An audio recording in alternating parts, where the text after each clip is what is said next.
Hi, I don't know how many others are going to be joining us today. And I just want to say welcome. Thank you for being here. And I'm going to turn this music down.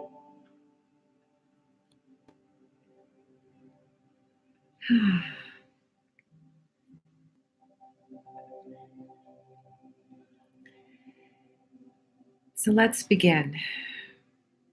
And as people join or come and go, it doesn't matter because this is the time that we have set aside for ourselves to feel into and be with all of us. And the dark of the new moon is about the shadowy aspects of us, our parts or facets that we prefer not to share with people, that we tend not to show because it creates a vulnerability that we're getting used to when it comes to being in that intimate space with others. And this has been an area of growth for me, and I believe that as all of us grow into our great work in the world, it's imperative that we create a new relationship with those shadowy aspects of ourselves, with the being vulnerable, with the integrity of being all that we are, not just the shiny bits, not just the resume that I want you to see, but all of me. And you'll see a theme as we continue on these dark of the new moon circles is that each month is a deepening into an allowing, into an accepting, and into a new space of becoming, because we are so needed right now. Our brilliant gifts and talents and spark of divineness is important for us to be sharing. We are the light bearers. If you're called to be here in any way, shape, or form, whether you're listening live or listening later, it means that you are actually playing a role in supporting us through this time of great change. And one of the best ways we can do that is by allowing us to feel everything, is by modeling what leadership looks like when it's not comfortable, when we don't have the answers, when we make mistakes and need to ask for help. Those are all my personal shadowy aspects that I'm becoming friends with. I don't know what yours are. You can insert your um, hidden away parts or the less attractive parts of your personality there. What I like to do is to allow us to just be for about 15 minutes and dropping in to a space of presence, of purpose, of um, slowing down. And let's just do that by allowing yourself to uncross your legs. A good reminder for me. Put your hands on your lap, or I actually like to put my palms face down onto the top of my legs. And allow my feet to get heavy on the floor. You can lower your gaze or close your eyes. I tend to do both. And the main process here is to slow down and drop in and back and down. And allowing ourselves to remember the baby breath, the hara breath, the belly breath, by seeing if you can slow your breath down and allow it to reach all the way down and let your belly rise and fall with it. A great reminder to me is to take my hand with my thumb in my belly button and my fingers cupped around my belly, and see if I can feel my hand rise and fall as my breath inhales and expands my belly and exhales and lessens the curve of my belly. And what's helpful now is if we do lower our gaze or close our eyes, is to just allow us to focus. What does our body want us to know?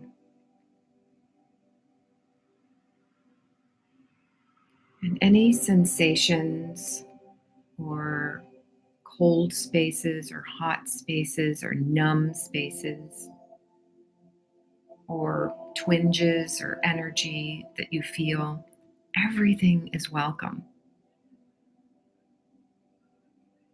And by allowing ourselves to slow down and hear our body's wisdom, it enhances our intuition, it enhances our open-minded and open-heartedness so that we can hear and see more and be more. So, keeping your hand on your belly, allow your other hand to find its way to your heart. And just as we found gravity holding and supporting us and pulling us down in our lower half of the body, allow our upper half of the body to open, just like my tulips are doing in the front yard, opening to the sun, opening to the rain, opening to the breeze, opening to the energy of the oxygen or carbon dioxide. I'm not sure what they breathe in when they take in the photosynthesis to create more nutrients. And it's in this receptive space. We're grounded now in our bodies, but we're also open and receptive, that we get to hear what our soul and our heart is calling us forward to do, to be, to allow. And this is the ideal time to ask, especially in the dark of the new moon. What do I want to release? And what do I want to receive? Tending to want parts of discomfort or our ugliness or a facet of our personality that we don't like, tending to want it to just go away isn't the way to encourage it to calm down and relax and heal. But what is by noticing, allowing it, and eventually getting to a place of embracing it. And that sequence is about accepting what is, and then really allowing it to be there without pushing it away. And the third is the embracing. I'd love to say I embrace all of my shadow bits. Not quite there, but I am getting better and better at allowing them to be there.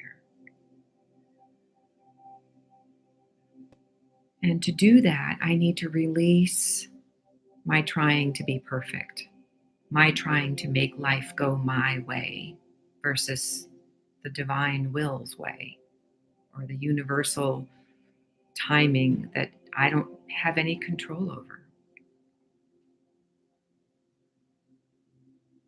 That's what I need to release. What do you need to release that will allow you to become and grow into your next highest version of yourself. And then what do I need to receive? What do I want to receive to support me in this growth and change?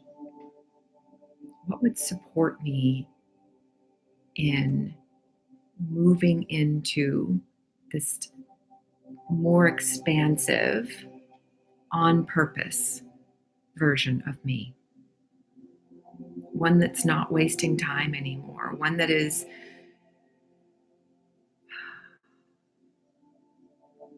in love with life as it is without it needing to change, without me needing to control anything, without me needing to protect anything, without me needing to give up a part of me to fit in, to be loved, to belong.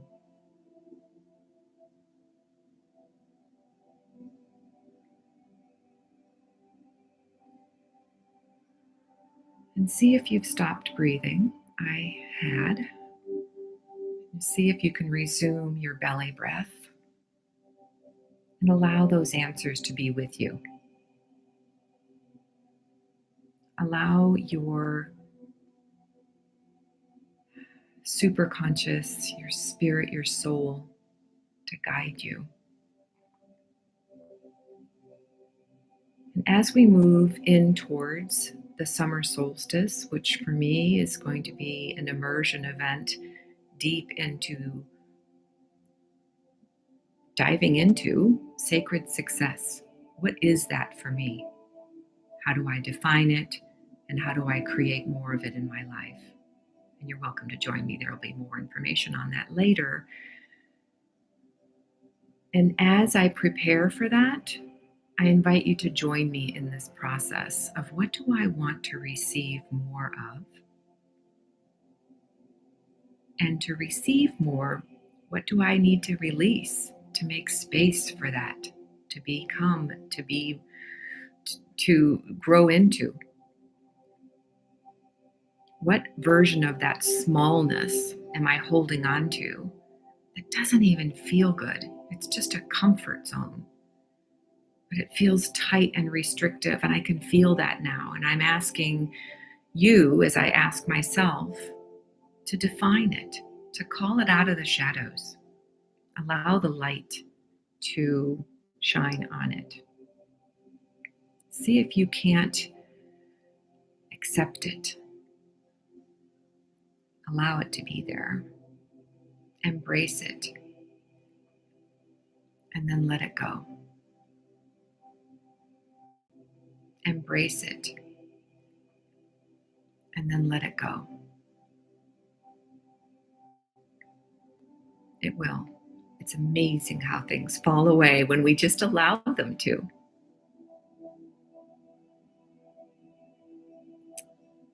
It's that old saying of the butterfly that just lands, and we can't hold it. And it moves on as it's time. And that's what's been happening for me lately. Is some of these older reactive tendencies or patterns of behavior that didn't fit me anymore. I had to just be with them. Feel the discomfort of not feeling in alignment with them anymore. And sitting in the muck. And then just allowing it to compost. And it does. The energy around it falls away, and it actually becomes the nourishment for what seeds I'm planting now.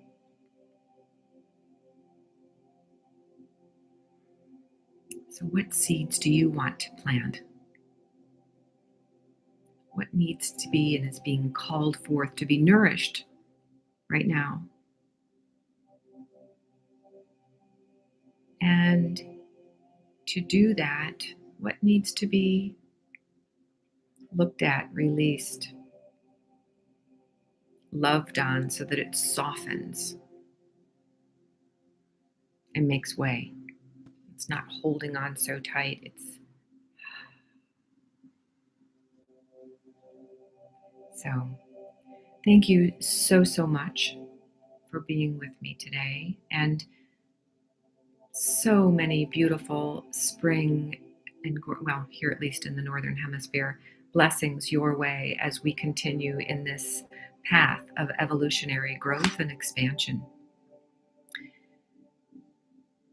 And if there's something that's calling you forward and that you'd like to explore with me in June at the Solstice Sacred Success Retreat, let me know. Take excellent care of you. We need you and your light. We need everyone's light. And we aren't here to do it by ourselves anymore. It's time to join in community. Take good care.